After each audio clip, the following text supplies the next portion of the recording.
ফেরেশতার মতো চেহারা, পানি দিচ্ছে সকলে, আর হাতটা বুঝছে, চোখটা আসলে এভাবে করতেছে, রাখতে পারতেছিলাম না পানি। আমার ওয়াইফ ডাক্তার, শুনলাম মেডিকেলের বিভিন্ন কাছে, ওনারা শুধু কাঁদনে গ্যাস দেয় নাই, কাঁদনে গ্যাসের সাথে লেথাল ইউজ করেছে। অনেক ছেলের এই বাংলাদেশের যারা আন্দোলনে, এই যে নিরস্ত্র ছেলেরা যারা আন্দোলনে উপস্থিত হয়েছিল, অনেকে হয়তো অন্ধ হয়ে যাবে। হসপিটাল থেকে ধরে ডিবি অফিসে নিয়ে আসা, এর চেয়ে নির্মমতা, এর চেয়ে অসভ্যতা পৃথিবীর দুতে নাই। তারপরে আপনি কি করলেন?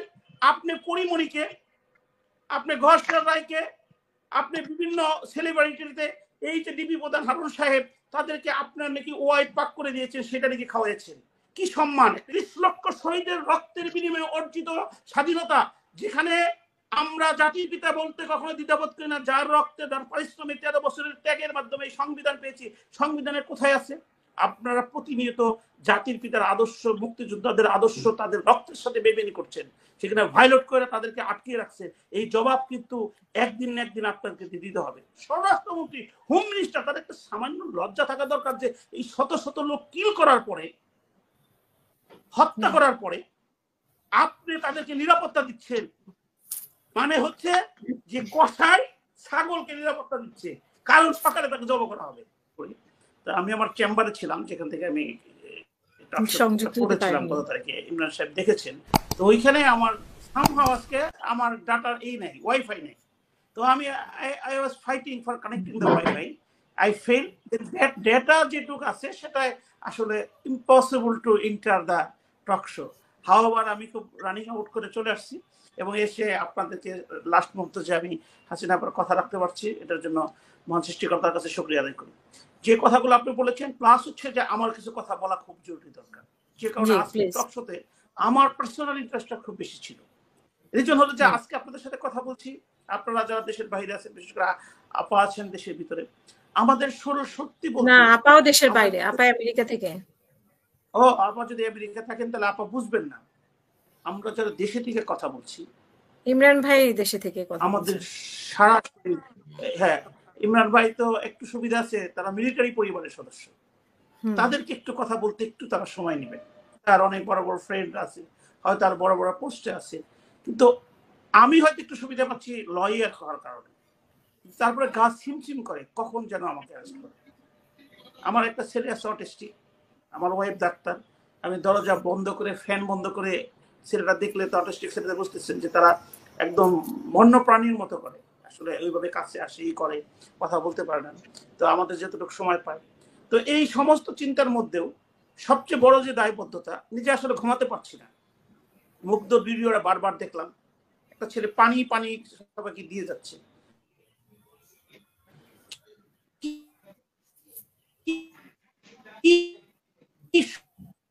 সুন্দর সোনার বাংলা, সোনার মানুষ। আশা ভাই আপনার কেটে কেটে আসছে, আপনাকে মনে হয় বাসা থেকেও কথা বলতে দিবে না। যারা আওয়ামী লীগ, বিএনপি, জামাত আন্দোলন করি, সমাজের জন্য কাজ করি, আপনাদের মতো টেবিলে যে, আচ্ছা আপনি ওই যে মুগ্ধর কথা বলেছিলেন সেখান থেকে আমরা শুনতে পাইনি, সেখান থেকে আপনার মুগ্ধ পানি পানি করছে সেই পর্যন্ত আমরা শুনতে পাচ্ছি। আমি আবার বলছি যে এই যে গা ছিমছিম করে, যে আমার একটা ছেলে অটিস্টিক, আমার ওয়াইফ ডাক্তার, আমি যখন বাসায় চলে আসি বেলটা দেওয়ার সাথে সাথে আমার ছেলেটা ওয়েট করে, ও গলাও ধরতে পারে না কিন্তু লাফায়, তাকে যদি আমি কাছে নেই তাকে বুঝতে আমার কয়েক মিনিট সময় লাগে। তো আমি কিন্তু গা ছিমছিম করে যে আমি যে কোনো মুহূর্তে অ্যারেস্ট হয়ে যাব, যে কোনো মুহূর্তে, কারণ বাংলাদেশ থেকে আমি একটু কথা বলার চেষ্টা করছি আমার বিবেকের কথা, কিন্তু আমি ভয় পাচ্ছি না। কেন ভয় পাচ্ছি না তা জানেন? এই যে মুগ্ধ ছেলেটা, সোনার বাংলার একটা সোনার ছেলের জন্ম হয়েছিল, যারা আন্দোলন করছে, একটা ইয়াং, কি সুন্দর, মানে ফেরেশতার মতো চেহারা, পানি দিচ্ছে সকলে, আর হাতটা বুঝছে, চোখটা আসলে এভাবে করতেছে, রাখতে পারতেছিলাম না পানি। আমার ওয়াইফ ডাক্তার, শুনলাম মেডিকেলের বিভিন্ন কাছে, ওনারা শুধু কাঁদনে গ্যাস দেয় নাই, কাঁদনে গ্যাসের সাথে লেথাল ইউজ করেছে। অনেক ছেলের এই বাংলাদেশের যারা আন্দোলনে, এই যে নিরস্ত্র ছেলেরা যারা আন্দোলনে উপস্থিত হয়েছিল, অনেকে হয়তো অন্ধ হয়ে যাবে, কারণ তারা জাতীয় চক্ষু বিজ্ঞান ইনস্টিটিউটে গিয়েছে, সেখানে আমার পরিচিত ডাক্তার আছে, তারা বললো যে তারা কোনদিন এই ভয়াবহতা দেখে নাই। আপনি ভোট বিহীন সরকার 2014 থেকে 2009 আপনি এসেছেন, 2018-তে আমি ইলেকশন করেছি, 24 ইলেকশন করেছি। আপনার আজকে আপনার আশেপাশে যারা যারা মিডিয়া থেকে আরম্ভ করে সবগুলি আপনাকে ভোটে বসিয়ে দিয়েছে, আপনি ভেরি হ্যাপি। আপনি সারা পৃথিবী এস্টাবলিশ করেছেন যে আপনি নিরপেক্ষ ইলেকশনের মধ্যে।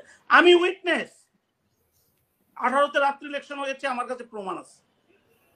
তখন একটা আপনাদের দলটা করতাম, মনে প্রাণে মনে করছি ঠিক আছে আপনারা কিছু উন্নয়ন একটা জায়গায় পৌঁছান। 2024-এ যখন আমরা ইলেকশন করলাম, তখন আপনাদের ওই চয়েজে বললো, যেখানে আপনাদের পিওন 400 কোটি টাকা মেরে যায়, আপনাদের পুলিশের আইজিপি কোটি কোটি টাকা মেরে দেশ থেকে চলে গেছে, সহ বলে পালিয়ে চলে গেছে, কেউ তাকে বাধা দেয় না। যখন হাজার হাজার কোটি টাকা ব্যাংক থেকে লুটপাট হয়ে যায়, এসে গ্লোবের টাকা মাফ হয়ে যায়, যখন সেনাবাহিনীর প্রধান টাকা নিয়ে দেশ থেকে চলে যায়, এরা কিন্তু একদিনে প্রধান হয় না, বিভিন্ন সময় এই দীর্ঘদিন, এই 2014 থেকে অবৈধভাবে থাকা অবস্থায় এই অবৈধ একটা শেয়ার নিতে নিতে আজকে কি হয়েছে, আজকে দ্রব্য মূল্যের ঊর্ধ্বগতি এত দূর পৌঁছাইছে যে যে কোনো সচ্ছল লোক সে ক্রয় করতে পারছে না, সে ফ্যামিলি মেনটেন করতে পারছে না। এই যে একটা ভূমিধসের মতো সারা বাংলাদেশে আন্দোলন করেছে, এখানে বিএনপির কোনো ক্রেডিট নাই। বরং আমি খুব ডেসপারেটলি বলবো, এই বিএনপি সরকারের সাথে জড়িত। বিএনপি এখানে এরা মনে করছে যে ওই বিএনপি সরকারের সাথে জড়িত মানে কি, বিএনপির এখন ইস্যু হচ্ছে ভারতকে কিভাবে তুষ করা যায়, কিভাবে তাদের আয়ত্তে নিয়ে আসা যায়, ভারত যেন টুক করে এই শেখ হাসিনা সরকারকে হারিয়ে দিয়ে তাদেরকে বসিয়ে দিবে, সেই রকম একটা সুযোগ করছে। ফখরুল ইসলাম সাহেবের বক্তব্য আপনি দেখেছেন, ওই দিন যেদিনকে ছাত্রদের লেখা হয়েছে, এই যে ছাত্রদেরকে নির্মমভাবে মারা হলো, উনি কিন্তু বলেছেন যে আপনারা দ্রুত শিক্ষার পরিবেশকে সৃষ্টি করেন, এদেরকে শিক্ষা কলেজ খুলে দেন। উনি কিন্তু এক দফায় যাননি। উনি তো সবচেয়ে বড় সুবিধাভোগী হবে যদি এই সরকার চলে যায়, তাহলে বিএনপি সরকার আসবে। কারণ বাংলাদেশে যারা আন্দোলন করছে তারা কখনোই সরকার গঠনের জন্য করে নাই, তারা আন্দোলন করছে বেঁচে থাকার জন্য, তারা আন্দোলন করেছে অন্যকে বেঁচিয়ে রাখার জন্য, তারা আন্দোলন করেছে বাংলাদেশের আপামর মানুষের জন্য। সেই নিরীহ নিরস্ত্র ছাত্রগুলো কোঠা বিরোধী আন্দোলন, কোঠা সংস্কার, কারণ তারা মেধা থাকা সত্ত্বেও বিভিন্ন ভাবে সরকার তাদেরকে চাকরিতে দেয় না। আপনি তো কোঠা দেখেছেন, আবেদ আলী কোঠা কোথায় গেল?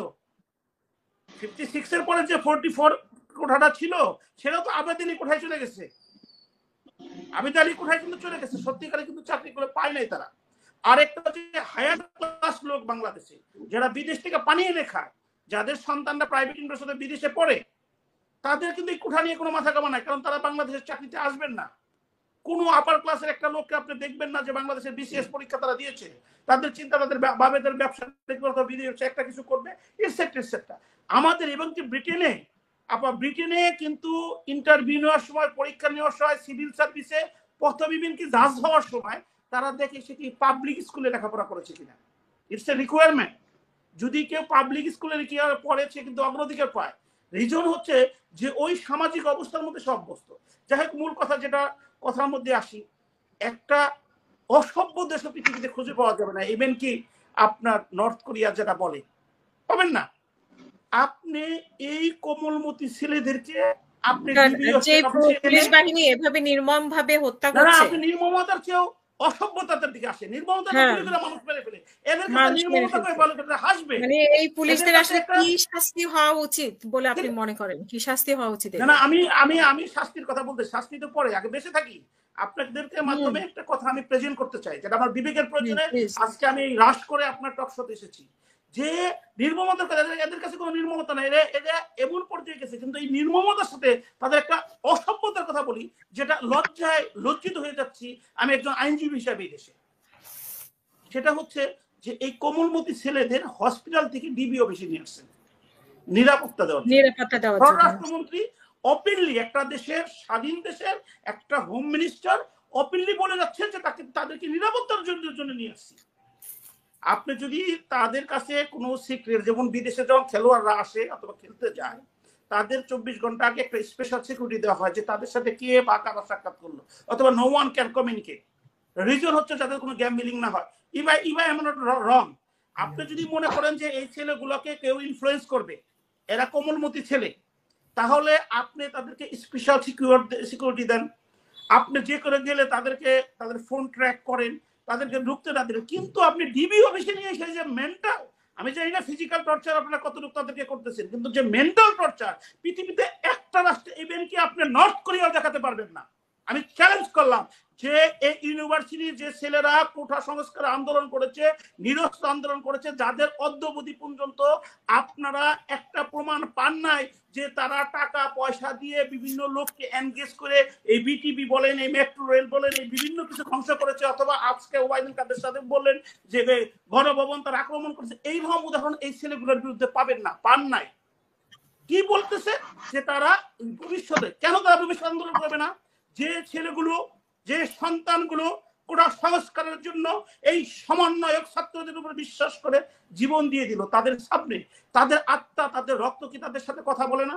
এরা ইয়াং ছেলে, এখনো এরা রাজনৈতিক মারপ্যাচ বুঝে নাই, এখনো স্বার্থন্বেষী তাদেরকে চাপড়ে দেওয়া নেই, এখনো আদর্শ, দেশ, ভালোবাসা, বন্ধুত্বের প্রতি সিম্পেথি, এবং যে বন্ধু খেলেছে সেই সিম্পেথিতে তারা কন্টিনিউয়াস। কারণ তারা জানে যে প্রজ্ঞাপন আপনি জারি করেছেন, just I wash, that was happen 18, if I am not wrong, সেটাকে হাইকোর্টে নিয়ে যাওয়া হলো। সেটাকে মাননীয় প্রাইম মিনিস্টার কি বললো? আমি রাগের মাথায় করে ফেলছি। তার মানে আপনি বিশ্বাস না করে করছেন। অ্যাপিলেট ডিভিশনের বাংলাদেশের প্রধান বিচারপতি কি বললেন? যে কিনা এই ছাত্রলীগ, যে ছাত্রলীগ রেপ করে ইউনিভার্সিটিতে, যে ছাত্রলীগ তার সহপাঠীর স্ত্রীকে রেপ করে, সেই ছাত্রলীগের ফুলের তোড়া নিয়ে আপনি প্রধান বিচারপতি হয়েছেন। আপনি যখন বলেন আন্দোলন করে কোনো হাইকোর্টের রায় পরিবর্তন করা যায় না, তখন ওই ছাত্রলীগের নেতার আওয়ামী লীগের ওবায়দুল কাদের সাথে আপনার কোনো ডিফারেন্স নাই। আপনি যখন এত বড় একটা সেন্সিটিভ বিষয়, হাইকোর্ট একটা রায় হলো প্রজ্ঞাপন, এক্সিকিউটিভ অর্ডার, এখানে একটা আন্দোলনের মাধ্যমে 6 বছর আন্দোলনের মাধ্যমে 2018-তে মাননীয় প্রাইম মিনিস্টার পার্লামেন্টে এটাকে অ্যাডমিট করলো, সেটা একটা হাইকোর্টের রায় আপনি স্টে দিয়ে দিলেন। আবার কি বলেন? স্ট্যাটাস কো দিলেন। কেন স্ট্যাটাস কো? আপনি যদি স্টে দিয়ে দিতেন, ছাত্রদের বলতেন যে আমরা সর্বোচ্চ সময় এটা করে দিচ্ছি, আপনি যদি দেশের মানুষকে ভালোবাসতেন, দেশের মানুষের প্রতি আমার আপনার দায়বদ্ধতা থাকতো, তাহলে আপনি স্টে দিয়ে ইমিডিয়েটলি এটা ফিক্স করতে পারতেন। তা ফিক্স না করে কি করলেন?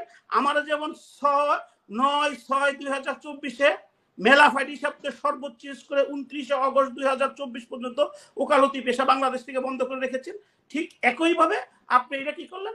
7 আগস্ট ফিক্স করলেন, এবং এটা একটা ছেলে খেলা হয়ে গেল, যে কারণে বিশ্বাস কারো প্রতি নাই। এখন এই প্রজ্ঞাপন যে আবার 2 দিন পরে বাতিল না করবেন না, তার বিশ্বাসটা কি? ছাত্ররা সুন্দর বলেছে যে আজকে এই প্রজ্ঞাপন একটা 2জন মুক্তিযোদ্ধার ছেলে করেছে, 2 দিন পরে একজন যারা আমাদের এই উপজাতি আছে তারা করবে, 2 দিন পরে একজন প্রতিবন্ধী করবে, তার গার্জেন করবে। তাহলে তো এটার কোনো, এটা পার্লামেন্টে যতক্ষণ পর্যন্ত না হবে ততক্ষণ পর্যন্ত আমাদের আন্দোলন চালিয়ে যেতে হবে। সেকেন্ডলি হচ্ছে এই যে তাদের ভাইদেরকে মারা হলো, এই যে পুলিশ নির্মমভাবে অত্যাচার করলো, তা আমরা যেহেতু নিরস্ত্র, আমরা তাদের বিচার চাই, এবং যারা যারা জড়িত আছে তাদের সাথে বিচার চাই। এই ছেলেগুলোকে প্রথমে বললো যে না আমরা তাদেরকে কোনো ধরনের টর্চার করতেছি না, এই করতেছি না, হসপিটাল থেকে ধরে ডিবি অফিসে নিয়ে আসা, এর চেয়ে নির্মমতা, এর চেয়ে অসভ্যতা পৃথিবীর দুতে নাই। তারপরে আপনি কি করলেন? আপনি পরিমণিকে, আপনি ঘোষরা রায়কে, আপনি বিভিন্ন সেলিব্রিটিতে এই যে ডিবি প্রধান হারুন সাহেব, তাদেরকে আপনার নাকি ওয়াইট পাক করে দিয়েছেন, সেটা নাকি খাওয়াইছেন। কি সম্মান, একটা ইতিবাচক। আমরা খুবই আনন্দিত হলাম যে বাংলাদেশে একটা উদাহরণ সৃষ্টি হোক যে পুলিশ সকলের বন্ধু, সে ডিবি অফিস যতই ভয়াবহ না, সেটা ডিবি প্রধান, সে একসাথে বসে খায়। তারা আপনার তথ্য উপাত্তর দরকার। আর আজকে আপনি কি করলেন? ঢাকা ইউনিভার্সিটি সাধারণ মানুষের বন্ধু হতে পারলো না উনি, সাধারণ মানুষের সর্বোচ্চ বিদ্যাপীঠ, আমি চান্স পাইনি বিদায় ব্যাঙ্গালোরে পড়তে গিয়েছি। এখনো যতক্ষণ ঢাকা ইউনিভার্সিটি, আমার ছোট্ট মেয়েটা লন্ডনে জন্মগ্রহণ করেছে, আমি তাকে ঢাকা ইউনিভার্সিটি দেখাই যে মা তুমি one day you will try to get admission and that ইউনিভার্সিটিটা আমার হেরিটেজের মধ্যে পড়ে। সেই ঢাকা ইউনিভার্সিটির সম্মানিত টিচাররা গেটের সামনে দাঁড়িয়েছে, তাদেরকে আপনি একটা ডিবি প্রদান বসার জন্য তাদেরকে বললেন না। ঠিক আছে, আপনার সময় নাই, ভেরি গুড, আপনি তাদেরকে বসিয়ে 1 কাপ চা খাইয়ে তাদেরকে একটা সম্মান নিয়ে কথা বলতেন। তারা তো আর কোর্টের অর্ডার নিয়ে যায় না যে আপনি তাদেরকে নিয়ে আসবেন। আপনি যদি তাদের সাথে ফেস করতে না পারেন, আপনি ওই সাংবাদিকদের ক্যামেরার সামনে এসে কথা বলতেছেন, তাহলে আমরা কি বিশ্বাস করবো? ওই ক্যামেরার সাংবাদিক সবই managed. You just I was the country, you making the foolish all over the country, all over the world. কিন্তু পৃথিবী ঘুমায় না, পৃথিবী এত বোকা না। আজকে বাংলাদেশের যে এই 2014 থেকে তিনটি ইলেকশনে মানুষের ভোট ডাকাতি করে, রাত ইলেকশন করে, ইলেকশন না করে ক্ষমতায় থেকে আপনারা যে গুণগান গাচ্ছেন, যে মানবতা দেখাচ্ছেন, যে সম্পদের কথা বলছেন, আমি তো বললাম যে বাংলাদেশের 72 সালে কতটুকু সম্পদ ছিল, 75 সালে সম্পদ ছিল, এবং আপনাদের কথা যদি ধরে যে আপনাদের ক্ষমতায় আসার আগে কোনো ডেভেলপমেন্টই হয় নাই, কোনো সম্পত্তি ছিল না, যদি সেই সম্পদ আপনারা করে থাকেন